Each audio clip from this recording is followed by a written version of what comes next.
Halos 60 pasyente ang ginagamot ngayon sa National Kidney and Transplant Institute o NKTI dahil sa leptospirosis. Saksi, si Rafi Tima. Mag-iisang linggo na sa National Kidney and Transplant Institute ang 71 taong gulang na si Mario.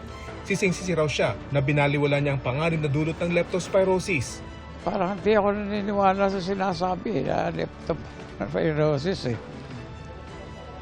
Bakit po ganun? Ba't di kayo naniniwala nung una?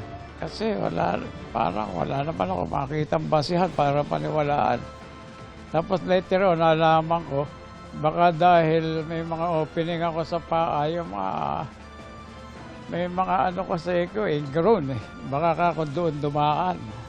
Matapos sumailalim sa 5 dialysis, unti-unti na raw gumaganda ang kanyang kondisyon.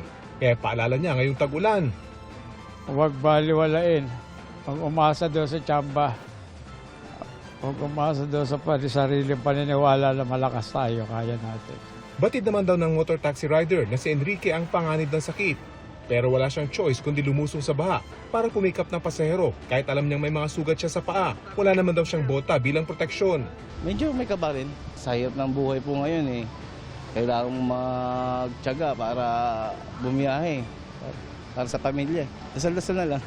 Paalala ng NKTI, kung hindi maiiwasang lumusong sa baha, agad magpakonsulta dahil may gamot pangontra dito. Pag lumusong ka dyan, sa kali dyan, hindi mo alam kung ano yung na-expose mo. Inom ka. 2 tableta lang ng doxycycline. At kung lumusong ka araw-araw, once a week, iinom ka. Readily available, pinamimigay ng Department of Health. Gamitin natin. Sa ngayon, nasa 48 may leptospirosis ang nakakonfine sa NKTI. Hindi pa kasama dyan ang 11 dinala sa emergency room bago magtanghali. Para mas marami ma-accommodate, may ilang suite, private room at hindi ganong ginagamit na hallway ang nilagyan na ng dagdag na kama. May mga kausap na rin daw silang ibang ospital na payag kumuha ng iba pa nilang pasyente tulad ng Philippine General Hospital o PGH. I think by today, we will be transferring 5 or even 10. Other hospitals, I think Pasig already, Quirino. So, it is one thing that we notice now. The networking is improved.